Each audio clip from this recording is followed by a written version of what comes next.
right, so it's right at 10:30, so good morning, everyone. Thank you for coming. For those of you who have not been at the previous two sessions, I am Tyisha Hathorn. I'm the Director of the Office of Graduate Diversity Initiatives. This is our fall Graduate Coordinator and Staff Workshop Series that is put on by our Assistant Dean, Dr. Judy Travis. So there's a number of workshops that you guys have received information for. So this is number 3, and today we'll be talking about the McKnight Doctoral Fellowship. So for this presentation, we want to kind of go over what the McKnight Doctoral Program is. We want to outline the funding that's available for the program, and then I'll kind of walk you through the process of the program, because the McKnight is one of our fellowships that is highly involved with my office and your office, and also with the Florida Education Fund, which funds this particular fellowship.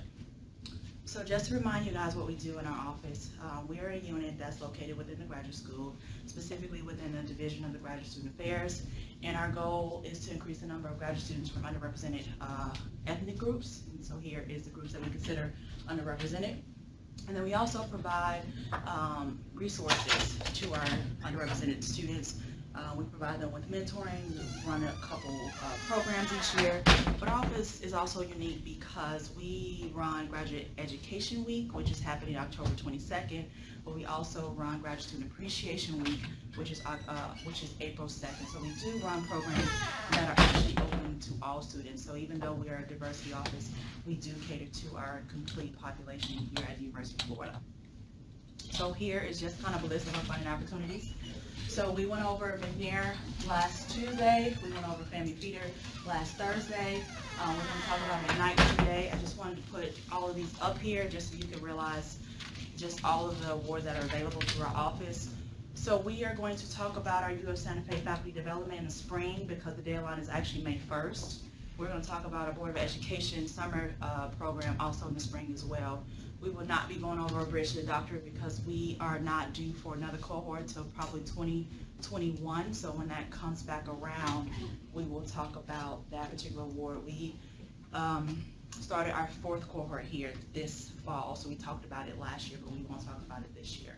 And then diversity enhancement, we won't talk about that. I'll just correspond with you guys via email on that particular award. So the Florida Education Fund is housed in Tampa, Florida, and this particular award is one of many that they have. They actually have kind of a K through 12 program, so they cater to elementary school, middle school, as well as high school. And so if you're interested in any of those, you should definitely go on their website. But the McKnight Doctoral Fellowship was started in 1984, actually a year after our office was established. So our office used to be called the Office of Graduate Minority Programs. For many of you that were here before, we changed it, I guess, 2 years ago, and it was established in 1983. So this is one of our initial projects that we took on when we started. And so it's geared towards increasing the underrepresentation of African American and Hispanic faculties within the state of Florida. So they are geared towards developing future faculty here within the state. So that's their purpose. So here are the participating institutions. So there's only 9 that participate in this program, including the University of Florida. So they have a number of areas that they are focusing on. They do kind of have a slight preference for STEM, even though I've seen that kind of sway back and forth. Back in 2014, we had a lot of psychology majors. We had a push for the social sciences that particular year, so they do shift back and forth. So they don't always cater to the STEM fields. There are exceptions in certain disciplines, so they do not take all PhD programs in education, so they have that kind of listed out for students to see on their website. So the application is due January 15th every year, no matter whether that falls on a Sunday. They do not change it, they do not deviate, and what the deadline means is that it just needs to be postmarked by that date. And what they need to have in by January 15th is the application. They will take the supplemental materials all the way up until the end of January. So a lot of students get that kind of confused. The application itself needs to be in their office or postmarked by January 15th. And those materials go directly to the Florida Education Fund. None of them need to come to our particular office.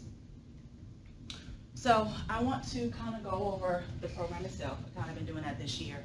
What I brought with me is books from orientation. So orientation happens about late June, and it kind of shows where their students have gone, where they've graduated from, and it also gives numbers. So these are pretty cool, so you can see. And this goes all the way back to, I want to say, 1984. So you can see even the earlier graduates. And then some of them you'll see notes, because these are the agendas that are from our office. So we do take notes when we attend. Some of the books will have our particular students highlighted, because of course we were interested in who our students are.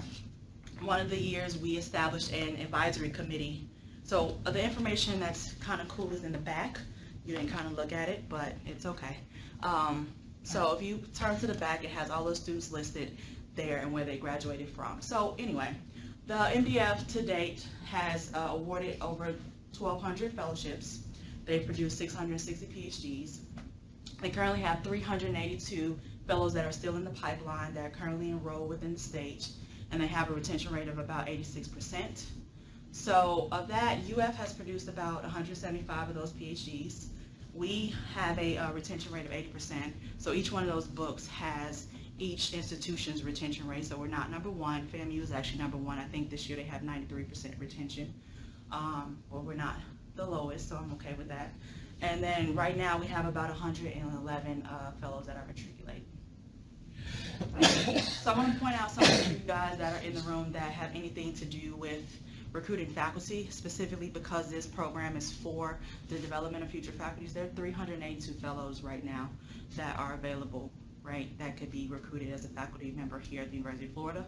We're training about 30% of them, so that means they should be of high quality. The NDF program itself is training the students by requiring them to attend conferences twice a year, and in these documents here you can see the topics of the conferences there and what they have to provide to the students. So they attend in the fall. The fall conference is happening November 2nd, and at that particular fair there are actually recruiters there that are recruiting for faculty. University of Florida is represented, so we're proud that they will be there. And then they're also required to attend a summer research and writing institute. So they're providing them with this a second level on top of what we're providing them here at the University of Florida. So with that, they should be well developed and well suited for faculty positions. And so for any of you that are on any kind of initiatives to push for diversity recruitment, you have 382 fellows right here in Tampa that you have access to if you're looking to diversify your faculty population. If you need access to these fellows and any of their information, you are definitely able to contact our office, and we'll put you in contact with any of these students.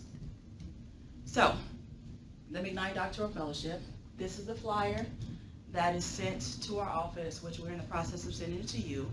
This flyer gets sent out to all of the students. It was produced by the Florida Education Fund. This is not a flyer that we created, but this is what the students see when they apply for the McKnight Doctoral Fellowship, or at least when they're being solicited to.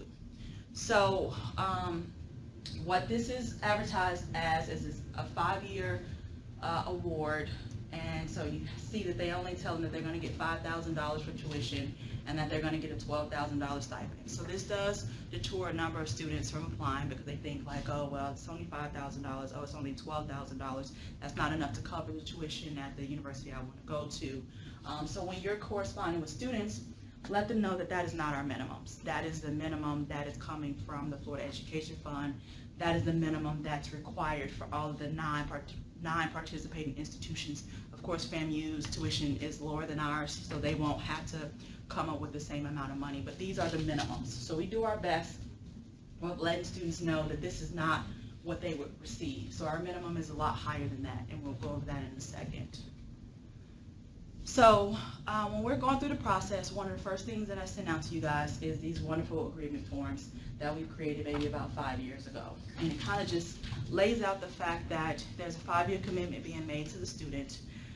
We have a memorandum of understanding through the Florida Education Fund in which they provide 3 years of funding, and they expect that the university as a whole provides the last 2 years. And so the dean and the provost has decided that we will share in that particular funding, meaning the graduate school will take a portion of that responsibility and the academic unit will be responsible for a portion of that, and we'll go over that on the next slide. But this is kind of the front page of it. It just tells you what we're going over. It tells you that it has to be 5 years, 5 to 6 years. We expect that if they need the additional years, somebody will help them to get out if it's possible. Doesn't mean it has to come from your office. We may take it, but we'll kind of agree to make sure that our investment is kind of put in a place where the student actually gets over to the other side.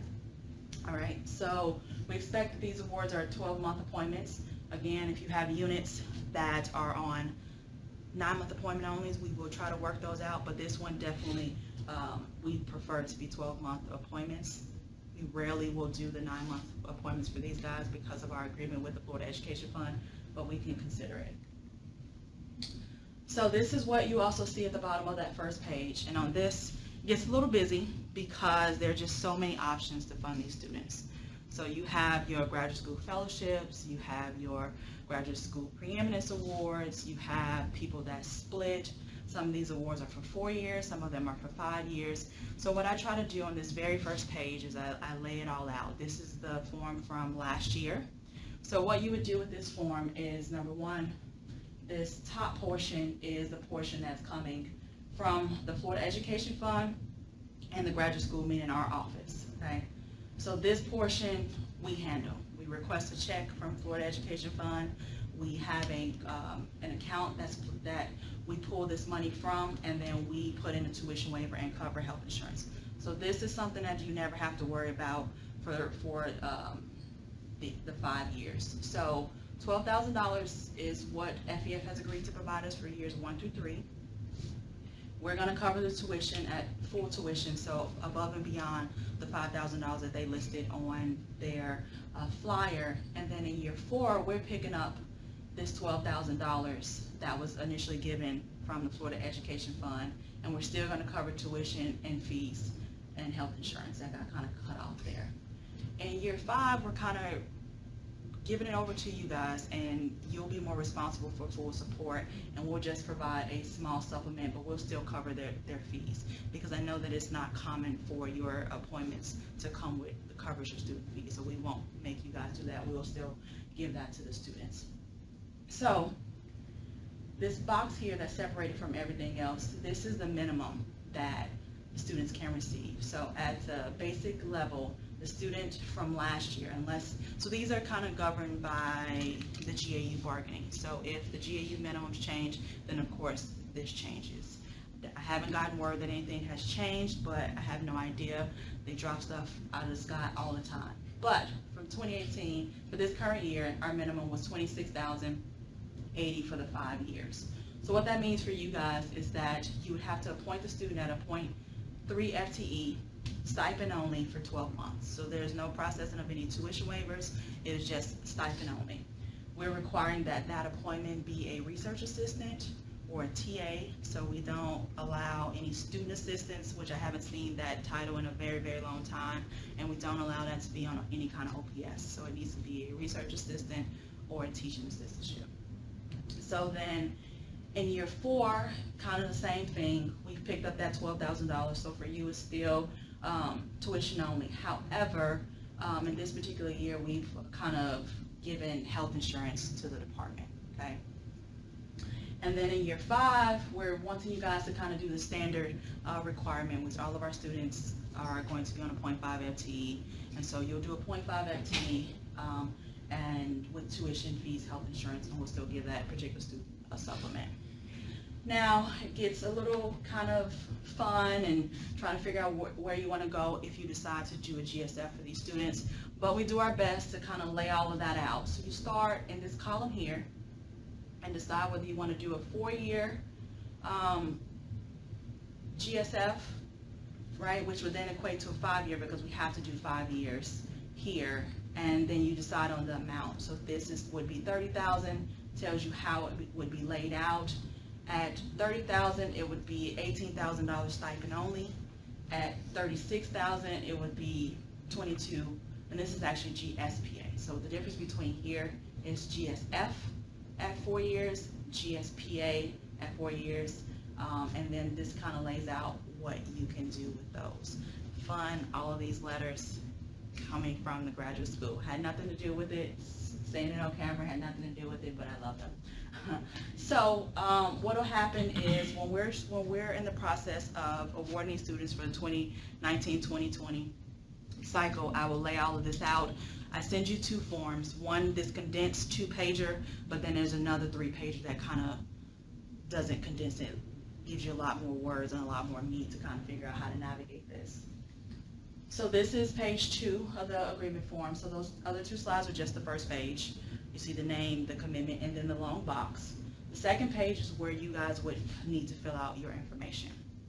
So we're just focusing on the minimum. So you would write in the minimum research assistantship or teaching assistantship. You can put as much money as much information as you want on here. So if it's coming off of someone's grant, you can write that information in. This is very helpful to our fiscal people because they know who to hunt down to get this money from because they've committed to it. A lot of times when these students come in for their first year, people forget what they agreed to for their 5th year, and it's hard to figure out what's going on there. So these are nice. We keep one of these agreement forms in their file in our office, which we will give them to the department when they're completed, and we will give them to anybody that wants them upon request. So if you need them and know that they exist, you can have them.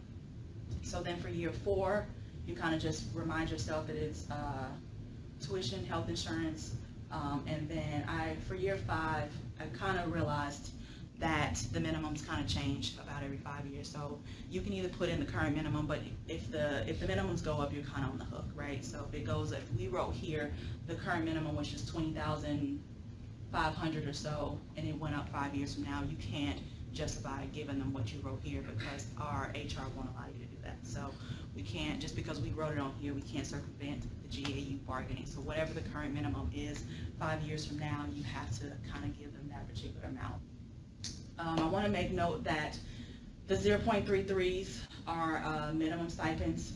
So a student can hold up to a 0.5 FTE on these awards because a fellowship is not for work, so it has no FTE, so it won't violate any regulations.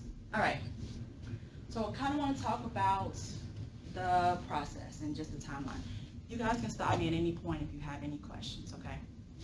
So deadline is January 15th for the students to get their information in. They give them until the end of January to kind of complete those applications.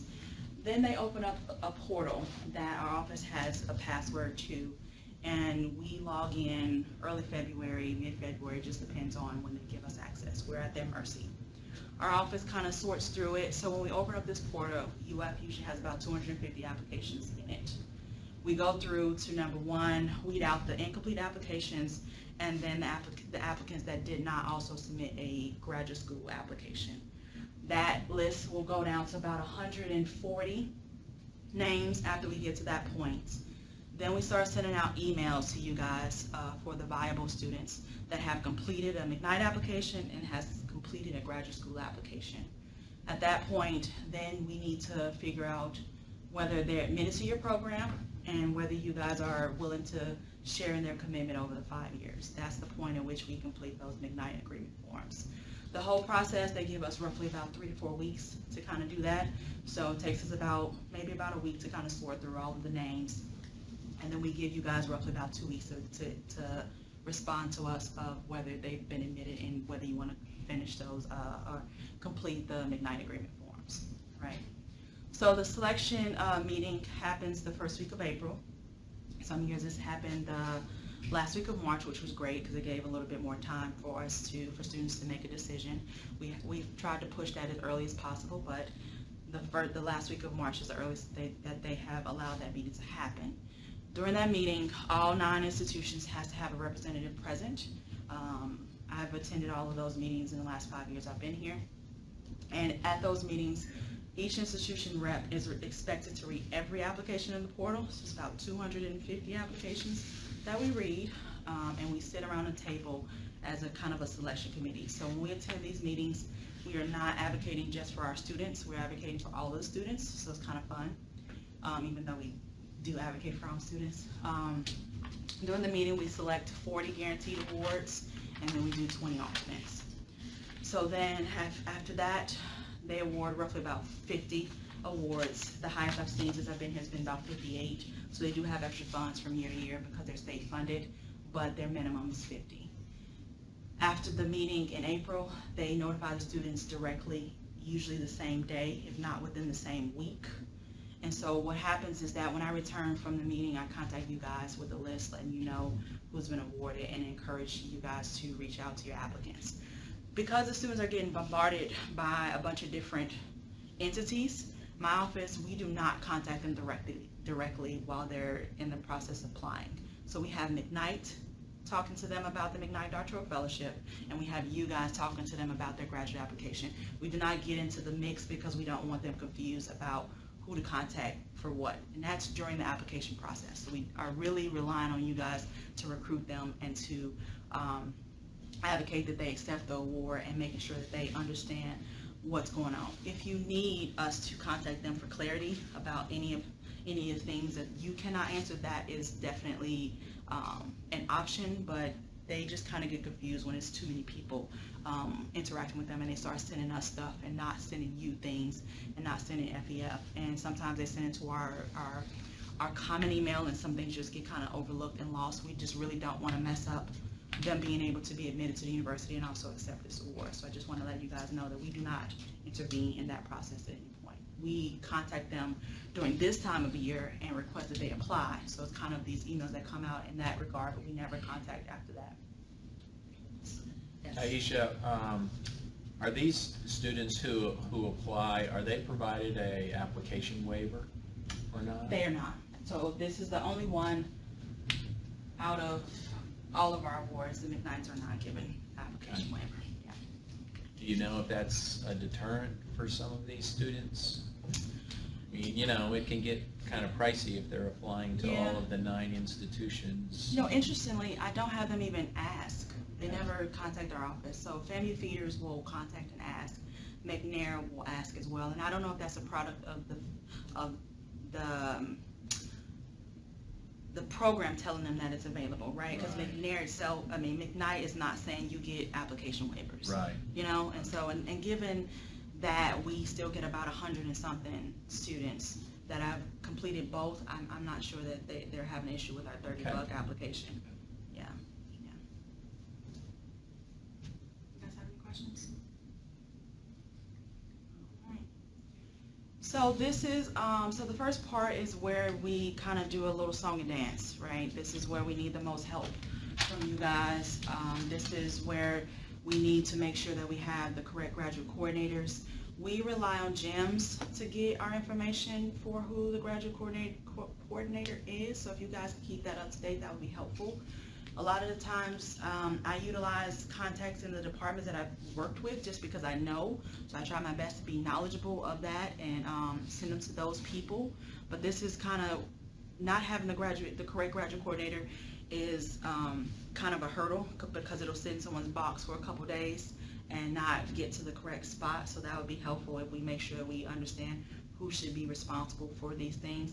And also some graduate coordinators are just not responsible for funding. It's someone else that's responsible, but we rely heavily on that particular listserv or just knowing you guys individually and what you do in your units.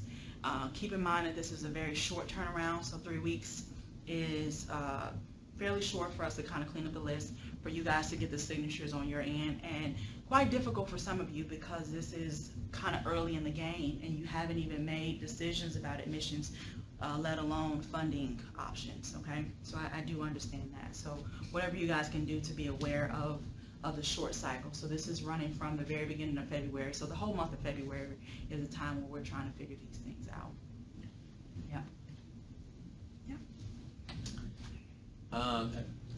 This is the part that gets tricky, right?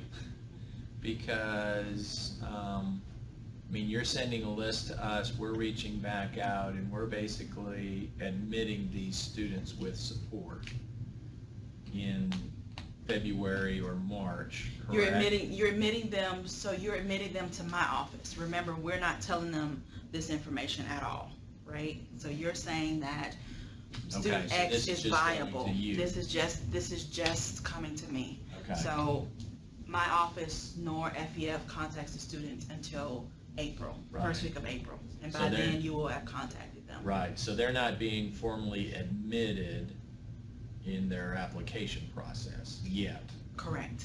They're not, they don't have to be admitted in the system, like, press the Until- button. Right.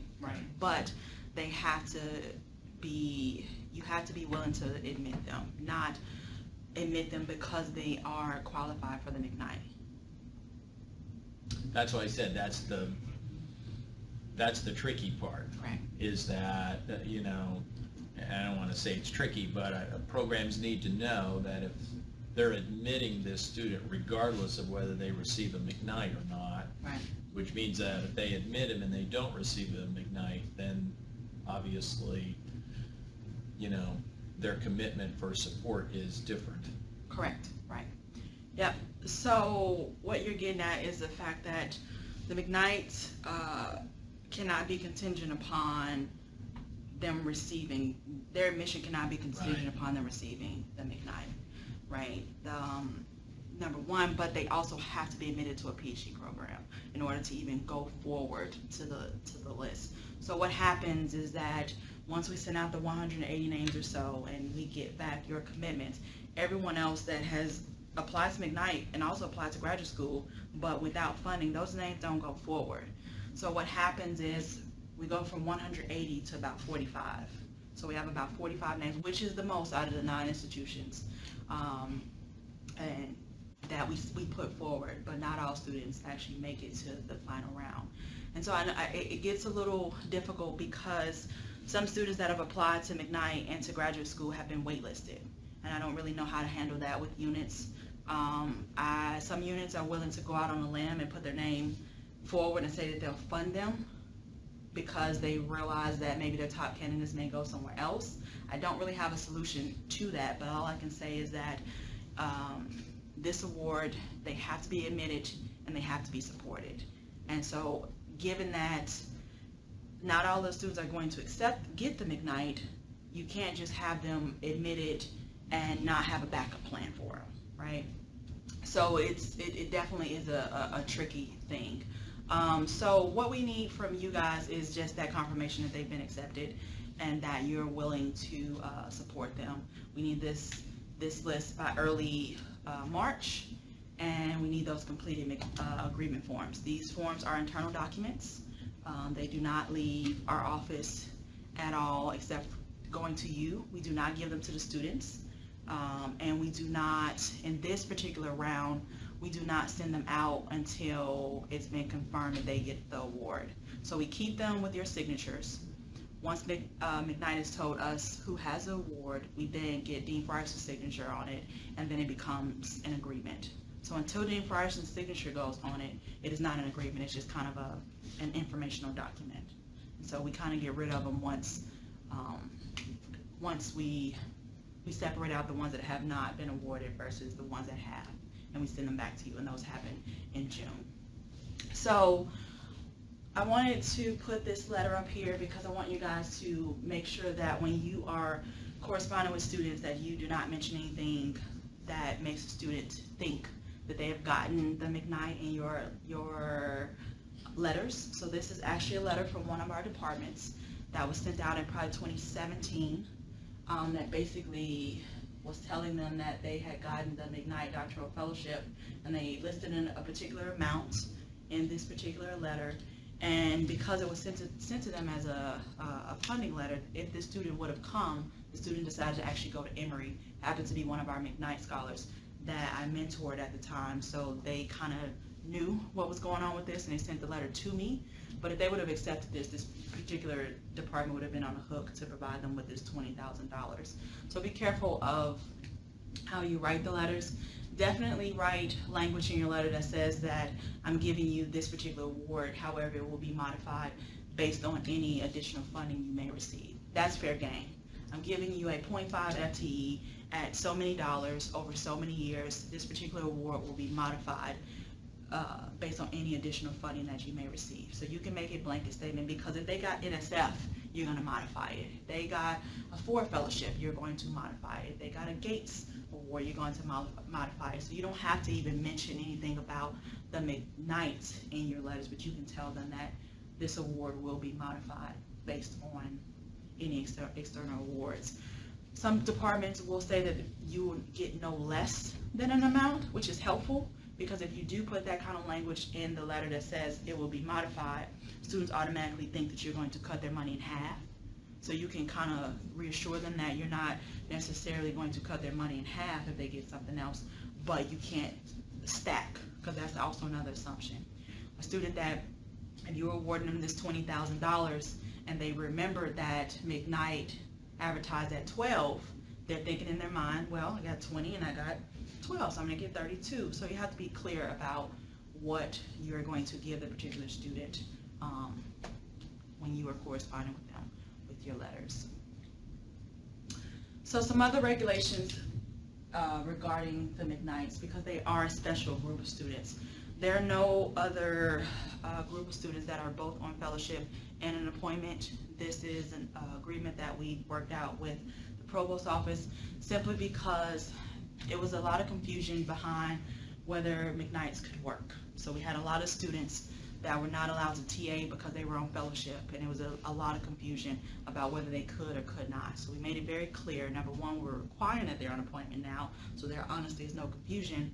And so because they are the exception and not the norm, we have to abide by what's the norm. So any student that's on a fellowship has to register for 12 credit hours. So that's the norm. We tried to circumvent it, tried to fix it, talked to everybody we could, but this is because they're the only group.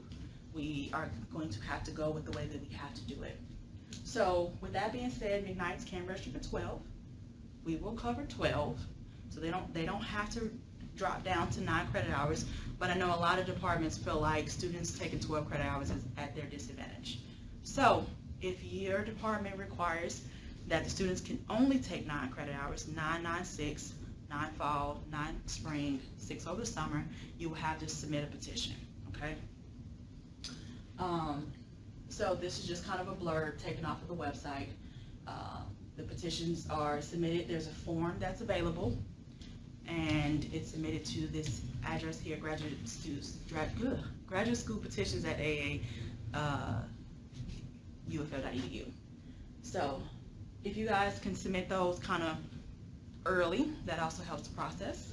I actually approve all of those, which is kind of fun, but you know, so definitely try to do those. I will take them if you want to submit them now. That's helpful for the spring.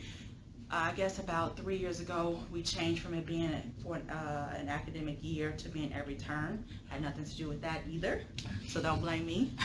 So who do we need to blame for that?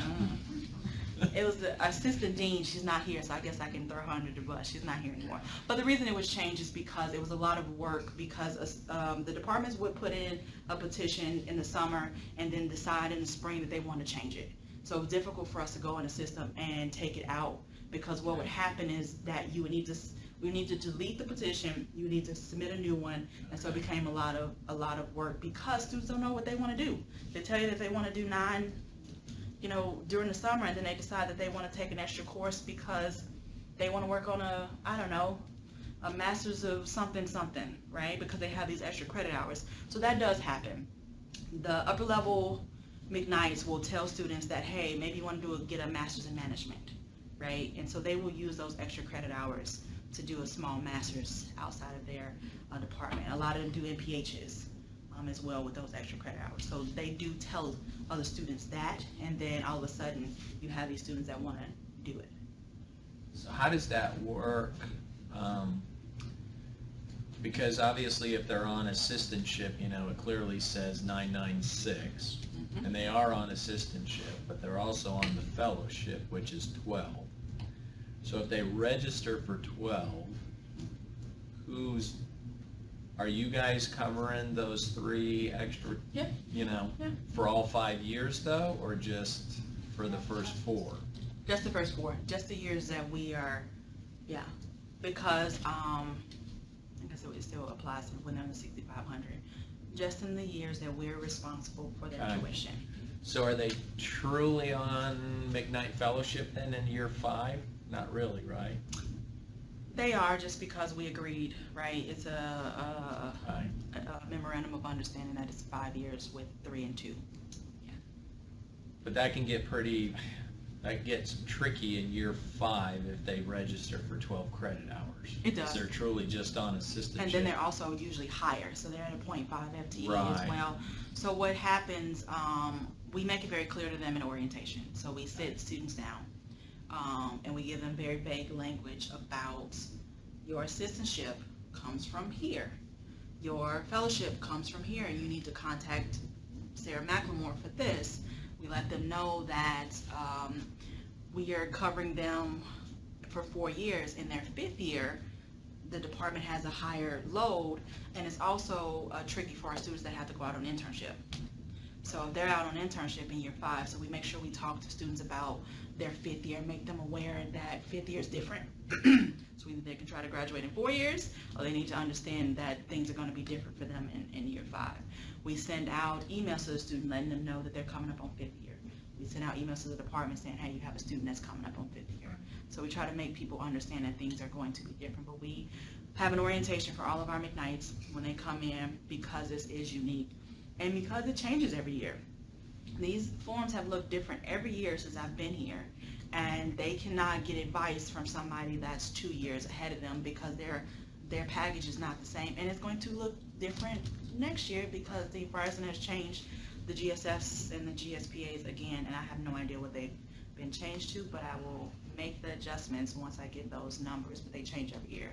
Our bargaining agreements have changed, so it's very difficult. We have to kind of make them understand, but to be clear about your answer, as long as we're paying their tuition, we cover 12. We do not require the department to cover the full 12. All right, so we have reached the end of the presentation. So I just wanted to let you guys know that FEF as a whole has actually produced a significant number of PhDs, so 660. Kind of did the math, they produced at least 5 a year since they've started. But you can kind of look in that book, even last year there probably was 50 that graduated in 2017. I don't know who has 2017-18, but they produced quite a bit each year.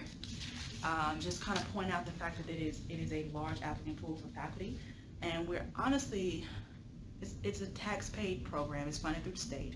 It's geared towards increasing the diversity within the state, and it's an opportunity. If you look through the book, we haven't had a significant push for faculty since probably in the 90s when we hired Dr. Sally Williams, Dr. Thomasine Adams, and a couple others because there was a push from the president to hire 5 McKnight, so we haven't done that in a while. So a lot of our students are leaving the state, but we're putting in state dollars into these students. And if we're training them here at the University of Florida, they should be quality. They should be, and I understand it's kind of a cultural thing that where you got your PhD, you usually will go on to do a faculty position somewhere else, but maybe we can recruit from some of the other institutions. It's 382 students. So the McKnight selection is very involved, and you guys who have, if you've done it before, you realize that. And so we require a lot of coordination between you guys and a lot of information. I am always available to walk you through those forms. I'm always available to come to you. You can call me on the phone. You can also just tell me what you want to do, and I'll fill out the form for you. So I don't try to make these things difficult because I understand that they're complicated. I've tried to kind of revise the process over the years.